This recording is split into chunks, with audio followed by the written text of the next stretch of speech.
السلام علیکم دوستو، جی این اسٹوری ٹی وی میں خوش آمدید۔ پیارے دوستو، کسی شہر میں ایک مچھیرا رہتا تھا۔ اس کی ایک بیوی اور 3 لڑکے تھے۔ یہ بہت غریب آدمی تھا۔ اس کی روزی اور زندگی صرف مچھلی کے شکار پر تھی۔ اسی وجہ سے اس شکاری کی اور اس کے بال بچوں کی بڑی مشکل سے زندگی بسر ہوتی تھی۔ وہ ہر روز مچھلی پکڑنے کے لیے دریا کے کنارے چلا جاتا تھا۔ دن بھر محنت مشقت کرتا، شام تک جو کچھ شکار ہاتھ لگتا وہ لے کر اپنے گھر آتا۔ رات کو اس کی بیوی یہی مچھلی پکاتی اور خدا کا شکر کر کے وہ اور اس کے بیوی بچے کھا کر سو جاتے۔ اسی صورت سے یہ خاندان مدت سے زندگی گزار رہا تھا۔ ایک روز مچھیرے کی بیوی نے کہا، تم اپنے بچوں میں سے کسی ایک کو روز اپنے ساتھ لے جایا کرو، ممکن ہے ہماری قسمت جاگے اور خدا ہم کو اس سے زیادہ روزی دے۔ مچھیرا بولا، بہت اچھی بات ہے۔ دوسرے دن اپنے بڑے لڑکے کو ساتھ لے گیا۔ کچھ شکار لڑکے نے اور کچھ اس کے باپ نے کیا۔ آج اللہ نے برکت دی، دونوں باپ بیٹے اور دنوں سے زیادہ مچھلیاں لے کر گھر آئے۔ آج اس نے اور اس کے بیوی بچوں نے پیٹ بھر کر کھایا پیا اور کچھ مچھلی بیچ دی۔ دوسرے دن اپنے منجلے بیٹے کو ساتھ لے کر روانہ ہوا۔ اس روز خدا نے پہلے دن سے بھی زیادہ دیا۔ اس نے اور اس کی بیوی بچوں نے پیٹ بھر کر کھایا اور جو کچھ مچھلی بچی وہ بازار جا کر بیچ دی۔ تیسرے دن اپنے چھوٹے بیٹے کو لے کر وہ دریا کے کنارے پہنچا۔ اس بچے کا نام شیخ ترار تھا۔ مچھیرے نے اپنا جال پھینکا اور تھوڑی دیر بعد اسے کھینچا۔ جال بہت بھاری معلوم ہوا۔ اس نے اپنے بیٹے کو پکارا۔ ان دونوں نے زور لگا کر کھینچا۔ جب جال پانی سے باہر آیا تو انہوں نے دیکھا اس میں ایک بہت بڑی مچھلی ہے۔ اتنی بڑی اور ایسی خوبصورت مچھلی نہ کبھی زندگی میں اس کے ہاتھ آئی تھی اور نہ کبھی اس نے دیکھی تھی۔ مچھیرا بہت خوش ہوا۔ اس کی بانچیں کھل گئیں۔ وہ اپنے جی میں سوچنے لگا، آج تو ضرور ہماری قسمت جاگ جائے گی۔ میری بیوی بھی اسے دیکھ کر بہت خوش ہوگی۔ ہم اسے بازار میں لے جا کر بیچیں گے تو بہت سارا پیسہ ملے گا۔ بچوں اور اس کی ماں کے کپڑے بہت پھٹ گئے ہیں۔ سب کو نئے کپڑے لا کر دوں گا اور انہیں اچھی اچھی چیزیں لا کر کھلاؤں گا۔ سوچا اس کو گھر تک لے جانا تو دشوار ہے، لاؤ اس کے ٹکڑے ٹکڑے کر ڈالیں۔ مگر پھر دیر تک سوچتا رہا کہ کیا کرنا چاہیے۔ اس کی سمجھ میں ایک اور بات آئی۔ اس نے اپنے لڑکے سے کہا، بیٹا یہ مچھلی ہم ثابت لے جائیں اور بادشاہ سلامت کے حضور تحفہ پیش کریں، وہ بہت انعام و کرام دیں گے۔ میں اور میرے بھوکے ننگے بچے مالا مال ہو جائیں گے۔ اچھا میرے بیٹے شیخ ترار، تم یہیں اس مچھلی کے پاس بیٹھو، اس کی حفاظت کرو۔ میں بازار جا کر اونٹ لاتا ہوں، اس پر لاد کر بادشاہ سلامت کے حضور لے جاؤں گا۔ شیخ ترار بولا، اچھا ابا جان، یہ بہت اچھی بات ہے۔ وہ مچھلی کے پاس بیٹھ گیا اور اس کا باپ اونٹ لینے چلا گیا۔ اب ترار کیا دیکھتا ہے کہ مچھلی اٹھ کر کھڑی ہو گئی اور اس نے کہا، شیخ ترار ادھر دیکھو، تم میرے ساتھ ایک نیکی کرنے کو تیار ہو؟ ترار یہ بات سن کر حیران رہ گیا اور اپنے جی میں کہنے لگا، ارے یہ کیا قصہ ہے، مچھلی اور آدمیوں کی طرح بات کرے۔ اس نے جھٹ مچھلی کی طرف منہ کر کے کہا، کہو بھی مچھلی تم کیا کہتی ہو اور مجھ سے کیسی نیکی چاہتی ہو؟ میں ضرور نیکی کروں گا۔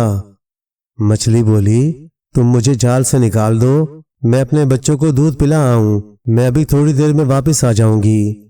شیخ ترار بولا، نہیں، تم جاؤ گی تو پھر واپس نہیں آؤ گی اور میرا باپ آ جائے گا تو مجھے خوب مارے گا۔ مچھلی بولی، نہیں، میں بچوں کو دودھ پلا کر بہت جلد واپس آ جاؤں گی۔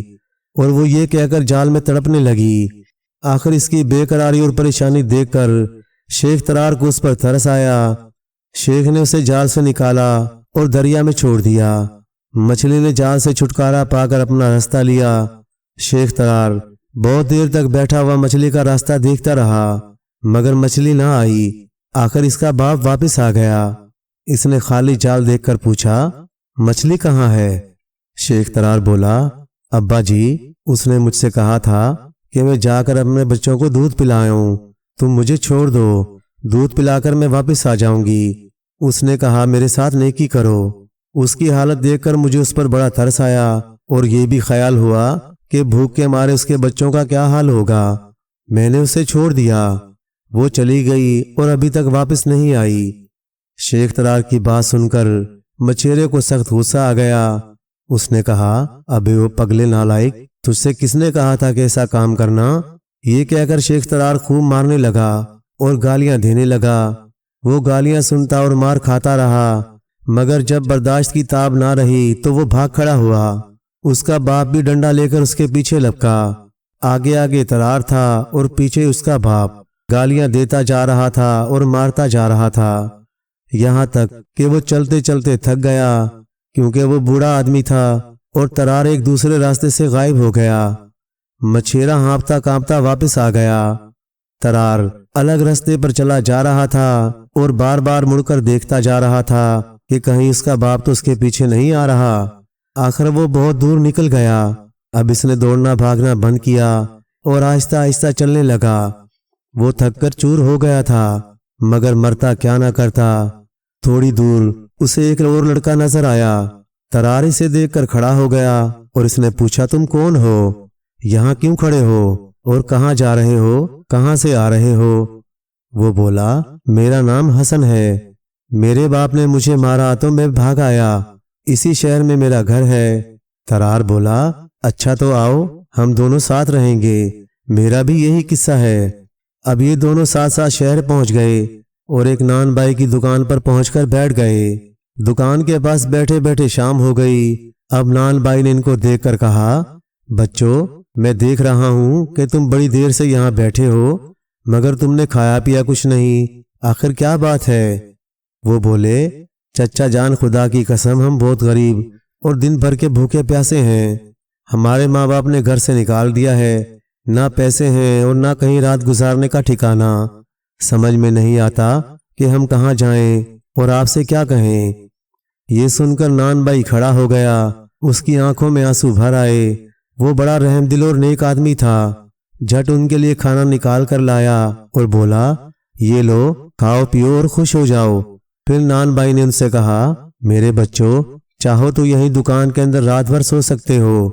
شیخ ترار اور حسن نے کہا، چچا جان، اللہ آپ کو خوش رکھے اور اس کا اچھا بدلہ دے۔ یہ کہہ کر وہ دکان میں گھس گئے اور سو گئے۔ نان بائی دکان بند کر کے اپنے گھر چلا گیا اور خوشی خوشی سو گیا۔ صبح اٹھ کر بازار آیا، اپنی دکان کھولی اور اپنا کام کرنے لگا۔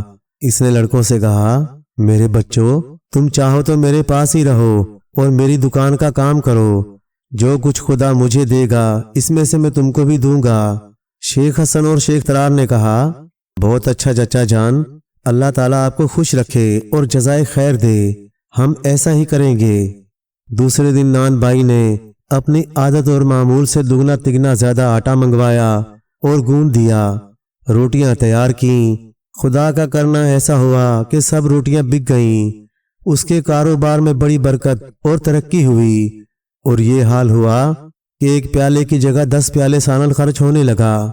جو بھی ایک بار اس کی دکان پر آتا، اپنے دوستوں اور ملنے والوں سے جا کر یہ کہتا کہ چلو شیخ ترار کی دکان پر چل کر روٹی کھائیں، وہاں کی روٹی اور سالن بہت مزیدار اور اچھی ہوتی ہے۔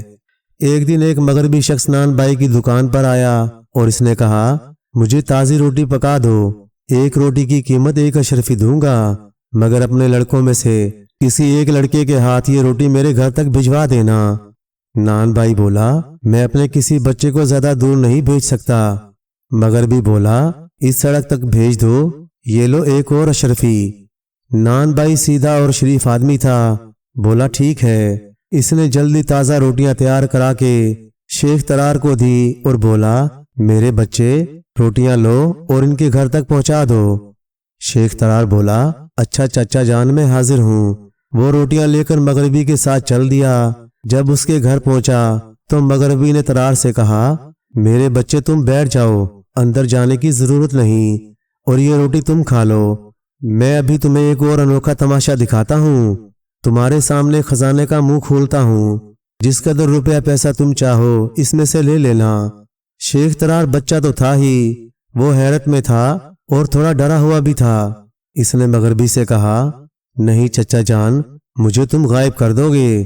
مغربی نے بڑے پیار سے کہا، تم گھبراؤ نہیں، لو یہ 10 اشرفیاں، اگر کوئی پوچھے کہ یہ کہاں سے آئی تو تم میرا نام بتا دینا، ڈرنے کی کیا بات ہے۔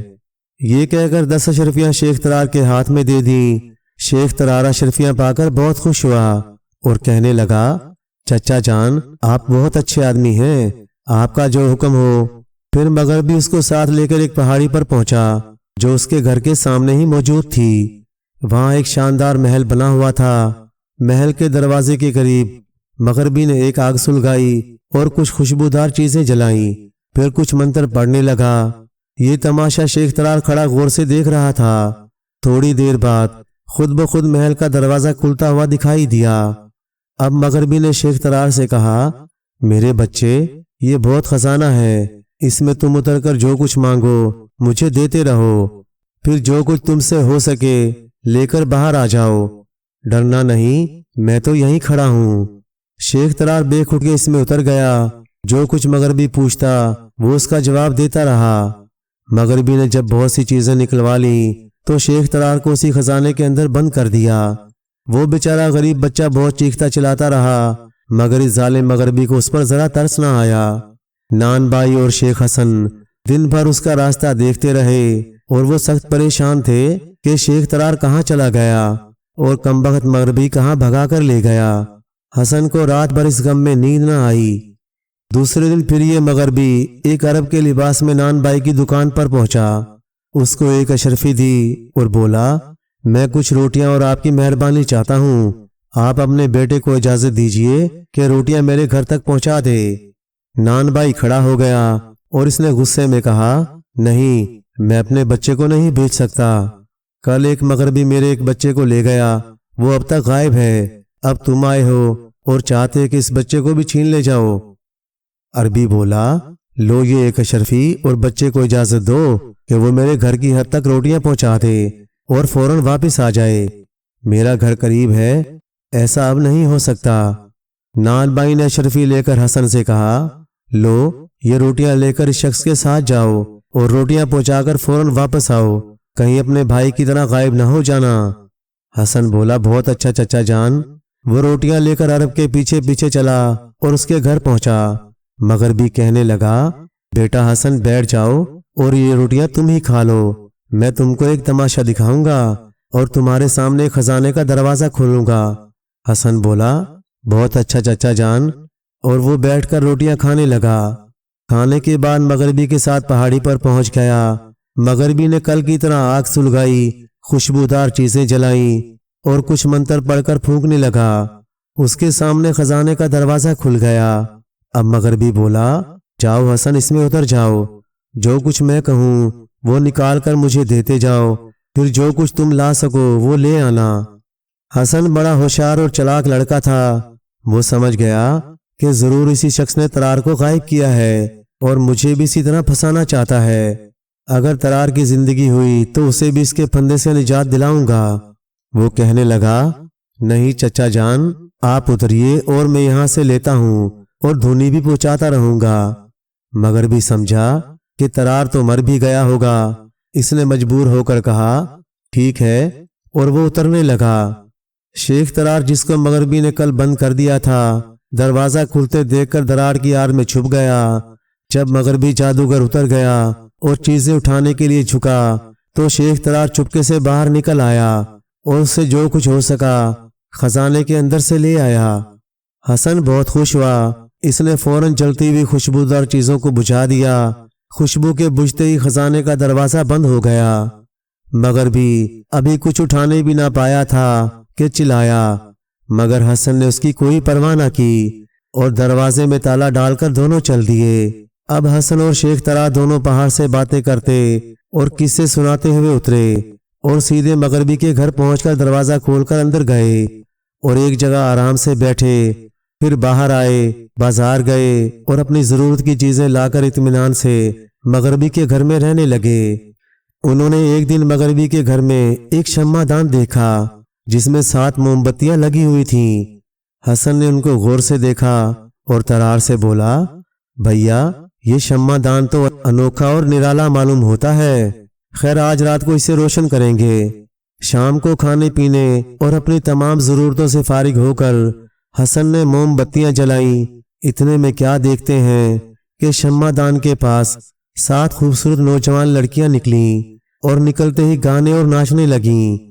ان کی آواز ایسی پیاری تھی کہ دونوں خوش ہو گئے۔ موم بتیاں جب جل کر ختم ہوئیں تو یہ لڑکیاں بھی غائب ہو گئیں۔ उस मगरबी के घर के पहलू में एक और घर था जिसमें फक्की नामी बड़ा अमीर आदमी रहता था। वो नाच गाने और हंसी मजाक की आवाजें सुनकर उठा। ऐसा उम्दा इतना अच्छा गाना उसने कभी नहीं सुना था। सुबह होते ही ये अपने घर से निकला और इसने जाकर बादशाह के वजीर से जो रात को गुजरा था वो तमाम हाल सुना दिया। वजीर को बड़ी हैरत हुई। इसने जाकर इस किस्से की खबर बादशाह सलामत तक पहुंचा दी। शाम को वजीर और बादशाह फकीरों का भेष बदलकर फकीर के घर पहुंचे और रात भर छुपकर नाच देखते और गाना सुनते रहे। जब गाना बजाना नाच रंग खत्म हुआ तो बादशाह और वजीर अपने महल को रवाना हुए और फकीर अपने घर में सो गया। सुबह होते ही बादशाह अपने तख्त पर बैठा और हुक्म दिया शेख तरार और शेख हसन को हाजिर किया जाए। जब ये दोनों हाजिर हुए तो बादशाह ने इनसे पूछा, ये रात भर तुम्हारे यहाँ नाच गाना कैसे होता है? क्या तुम जादूगर हो? उन्होंने जवाब दिया, नहीं बादशाह सलामत, हम जादूगर नहीं हैं। हमारे पास एक शम्मादान है जो हमारे बाप छोड़कर मरे हैं। वही शम्मादान नाच दिखाता है और गाना भी सुनाता है। उन्होंने सादगी और सफाई से बादशाह सलामत को पूरा किस्सा सुना दिया।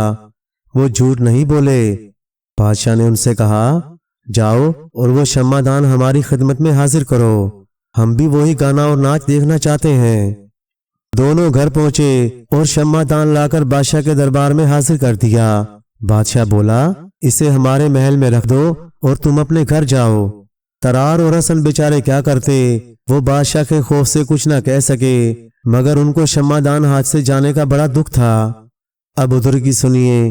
बादशाह गाना सुनने और नाच देखने के लिए बेकरार था। बड़ी मुश्किल से दिन कटा और रात आई। रात होते ही बादशाह ने शम्मादान की 7 मोमबत्तियों को जलाया। मोमबत्तियों का जलना था कि शम्मादान के अंदर से 7 हबशी गुलाम अपने हाथों में कोड़े लिए हुए निकल आए और बादशाह को इतना मारा कि वो बेहोश हो गया। हबशी गुलाम गायब हो गए। बादशाह की उस मारपीट से बुरी हालत हो गई थी। इसने सुबह होते ही फौरन हुक्म दिया कि हकीम को बुलाओ, मगर अपना किस्सा शर्म के मारे किसी से न कहा। हकीम हाजिर हुआ। इसने बादशाह की चोटों और जख्मों को देखा और हुक्म दिया, बादशाह को हमाम में ले जाया जाए और एक बकरा ज़िबा करके इसकी खाल लाएं। बादशाह के नौकर फौरन बकरी की खाल ले आए। हकीम ने जख्मों पर दवा छिड़क कर ज़िबा किए हुए बकरी की खाल में बादशाह को लपेट दिया और खाल के ऊपर शाही लिबास पहना दिया। बादशाह हमाम से निकल आए और अपने शाही तख्त पर आ बैठे। वजीर ने हाजिर होकर खैरियत और मिजाज पुरसी की। बादशाह ने शर्म के मारे रात का किस्सा छुपाया और बनावटी हंसी हंसकर कहा, बहुत खुश और आराम से हूँ। वजीर बोला, हुजूर एक दिन के लिए शम्मादान मुझे भी दे दें, मैं भी उसका कमाल देखूं। बादशाह बोला, अच्छा हमारे कमरे से मंगवा लो। वजीर ने फौरन 4 आदमी शाही महल भेज दिए और कहा, वो शम्मादान लेकर मेरे महल में पहुंचा दो। दिन भर वजीर इसी उम्मीद से बड़ा खुश हो रहा था कि रात को मजेदार गाना सुनेगा, लड़कियों का नाच देखेगा। शाम को वो अपने घर पहुंचा। तमाम जरूरी कामों से फुर्सत पाकर शम्मादान मंगवाया और 7 मोमबत्तियों को रोशन कर दिया। मोमबत्तियों का जलना था कि फौरन 7 गुलाम कोड़े हाथों में लिए हुए नजर आए। उनकी खौफनाक सूरतें देखकर वजीर घबरा गया। उन्होंने आते ही वजीर को मारना शुरू कर दिया और इतना मारा कि वो बेहोश हो गया। अब हबशी गुलाम गायब हो गए। रात भर वजीर जख्मी हालत में पड़ा तड़पता रहा। जख्मों से इसका बुरा हाल था। उधर बादशाह ने सुबह होते ही वजीर की खैरियत मालूम करने के लिए आदमी भेजे। वजीर ने रो रो कर रात का किस्सा सुनाया। उन लोगों ने वापस जाकर जो कुछ देखा और सुना था बादशाह को बता दिया।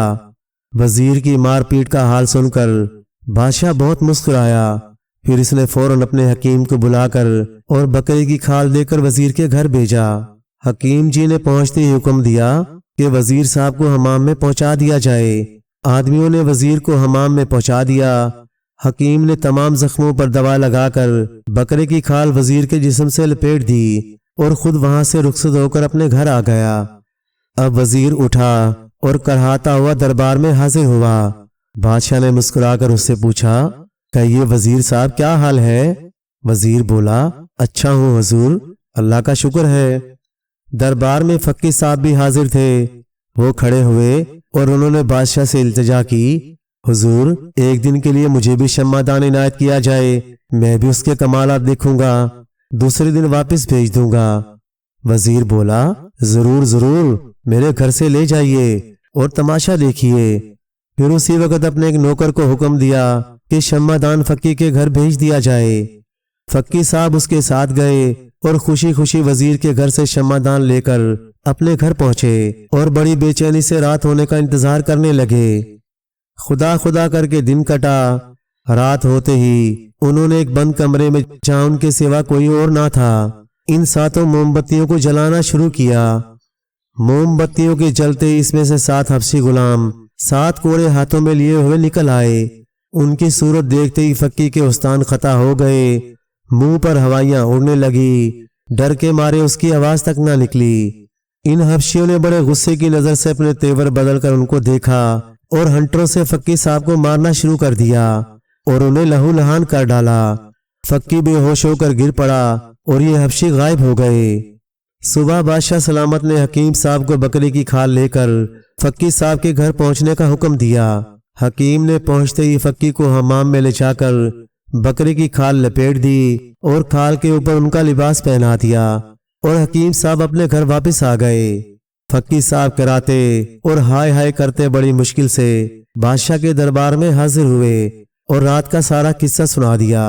बादशाह तो पहले ही गुस्से में भरा हुआ था, उनका रास्ता देख रहा था।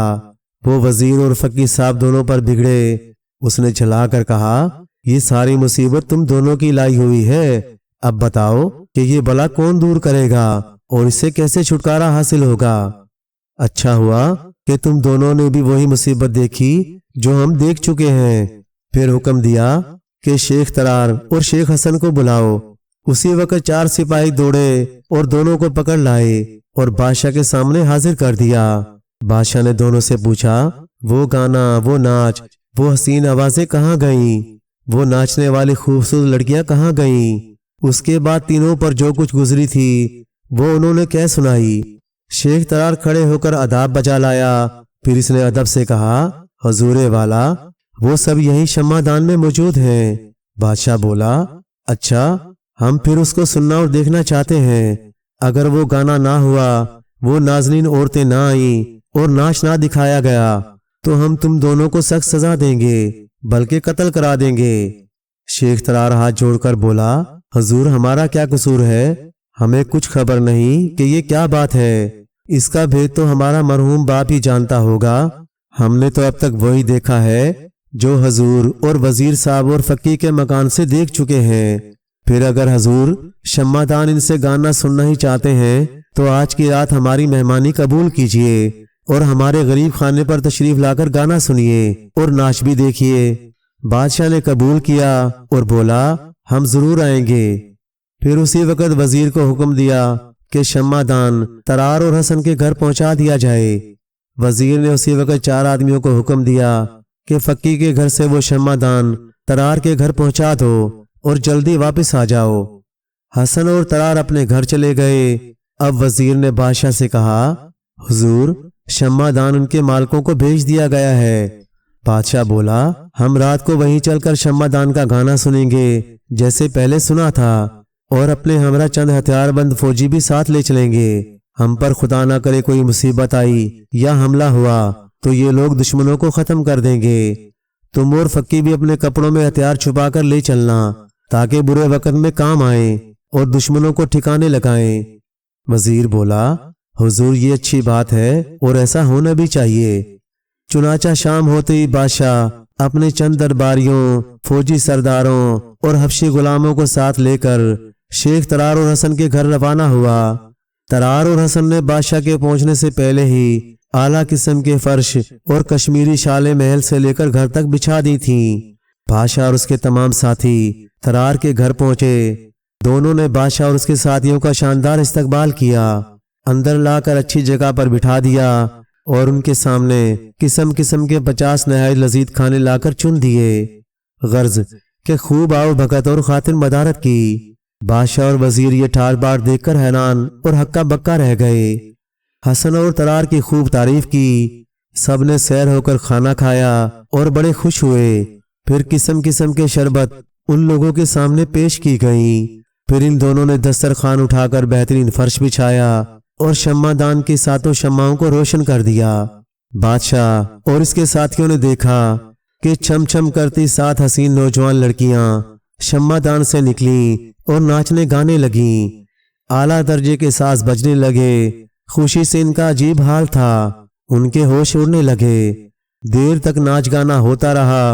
फिर सातों परियों ने नाच गाना बंद कर दिया और हसन और तरार के सामने 7 थैलियां अशरफियों से भरी हुई ला कर रखी और शम्मादान में वापस चली गईं। बादशाह और उसके साथी सब के सब ये हालत देखकर हैरत में थे। किसी की कुछ समझ में न आया कि ये क्या तमाशा है और क्या तिलस्म था। बादशाह ने अपने वजीर के कान में कहा, अब हमें क्या करना चाहिए? वजीर बोला, हुजूर, ये तो खुदाई के हाथ में है या आपके? बादशाह बोला, मैं चाहता हूं कि अपनी बेटी शहजादी नाज़रीन को हसन से ब्याह दूं और ये लोग यहीं रहें। वजीर बोला, बहुत मुनासिब है, दोनों बच्चे इसी काबिल हैं।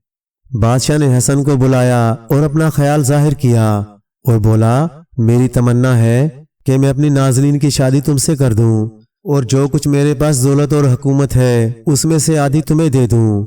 हसन बोला, नहीं बादशाह सलामत, आप ये शादी मेरे बड़े भाई तरार से कर दें, मुझे बहुत ज्यादा खुशी होगी। मैं तो इस लायक नहीं, मगर वो जरूर इस काबिल है। बादशाह बोला, बेहतर है। बादशाह ने उसी वक्त काजी और गवाहों को हाजिर होने का हुक्म दिया। तरार ने भी हसन को समझाने बुझाने और मजबूर करने से कबूल कर लिया। काजी ने निकाह नामा लिखवाया, निकाह पढ़ाया और शादी की खुशियां होने लगी। 40 दिन तक सुबह से शाम तक सारे शहर में खुशियां होती रही और हर तरफ धूम मच गई। एक रोज हसन ने अपने भाई तरार को बुलाया और तन्हाई में चुपके चुपके उससे बोला, भाईजान, अब मैं अपने घर वालों में जाना चाहता हूँ और उनसे मिलना चाहता हूँ। मुझे इजाजत दीजिए और खुशी खुशी रुखसत कीजिए। तरार ये सुनकर हैरान रह गया। वो समझता था कि अब हसन कभी उसे नहीं छोड़ेगा। उसे हसन से बेहद मोहब्बत हो गई थी और हसन के सिवा उसको यहाँ था ही कौन। उसने जवाब दिया, ये नहीं हो सकता। जब तक मैं जिंदा हूँ तुम सफर नहीं कर सकते और ना तुम मुझसे जुदा हो सकते हो। हसन बोला, मुझे बहुत खुशी होगी अगर आप इजाजत दे दें। मैंने पक्का इरादा कर लिया है, मेरा मकसद पूरा हो गया, अब मैं यहाँ नहीं ठहर सकता। तरार बोला, अच्छी बात है, मैं नाराज नहीं हूँ, मगर ये तो सोचो तुम्हारे जाने के बाद मैं तन्हा रह जाऊंगा। मेरा यहाँ जी कैसे लगेगा? मेरा यहाँ है ही कौन? माँ बाप और भाइयों की याद हर वक्त सताती है। तुम जानते हो वो किस कदर गरीब हैं, किस मुश्किल और तंगदस्ती से जिंदगी बसर करते हैं। खुदा जाने मेरी जुदाई में मेरी माँ का क्या हाल होगा। ये कहकर उसकी आंखों से आंसू जारी हो गए। हसन ने उसे सीने से लगाया, आंसू पूंझे, तसल्ली दी और बोला, आज मैं तुमको एक राज बताऊंगा, घबराओ नहीं, मुझे खुशी से जाने दो। अब तरार खुश हो गया और हसन को पहुंचाने के लिए आया और ये दोनों समंदर के किनारे पहुंच गए। जब रुखसत होने लगे तो एक दूसरे से गले मिले। शेख तरार बोला, मेरे हसन भाई, ये तो बताओ कि तुम कहाँ के रहने वाले हो और कहाँ का सफर करना चाहते हो, फिर कभी मिलोगे भी या नहीं? हसन ने आगे बढ़कर अपने कपड़े उतारे और अपनी उंगली से एक अंगूठी निकालकर तरार को दी और उससे बोला, जब कभी तुम मुझे बुलाना चाहो इस अंगूठी को रगड़ना, मैं फौरन तुम्हारे पास हाजिर हो जाऊंगा। अब मैं तुम्हें अपना राज बताता हूँ। मैं अपनी माँ के पास जा रहा हूँ और मेरी माँ वही मछली है जिसे तुमने अपने बाप के फंदे से निजात दिलाई थी। मेरी उसी माँ ने मुझे तुम्हारी मदद के लिए भेजा था और ताकीद की थी कि मैं तुम्हारे साथ कोई ऐसी नेकी करूं जैसी नेकी तुमने मेरी माँ के साथ की है। याद रखो, नेकी कभी बर्बाद नहीं जाती। अच्छा, अब तुम अपने घर जाओ, दुल्हन मुबारक हो। अल्लाह ने चाहा तो तुम्हारे माँ बाप और भाई भी तुमसे जल्द आकर मिलेंगे। मेरी दिली तमन्ना है खुदा तुमको खुश और सलामत रखे। खुदा हाफिज। अब हसन ने दोनों पांव दरिया में डालकर डुबकी लगाई और फौरन पानी में गायब हो गया। तरार को हसन की जुदाई का बहुत दिन तक गम रहा। अब तरार अपनी बीवी नाज़नीन शहजादी के साथ रहने लगा, मगर इसका दिल हमेशा उदास रहता था। उनके बहुत से बाल बच्चे भी हो गए, मगर वो शेख हसन को जिंदगी भर भुला ना सका। प्यारे दोस्तों, कहानी अच्छी लगे तो लाइक करें, चैनल को सब्सक्राइब कर दें और मजीद इसी तरह की किस्से कहानियां देखने के लिए देखते रहें GNS स्टोरी टीवी। शुक्रिया।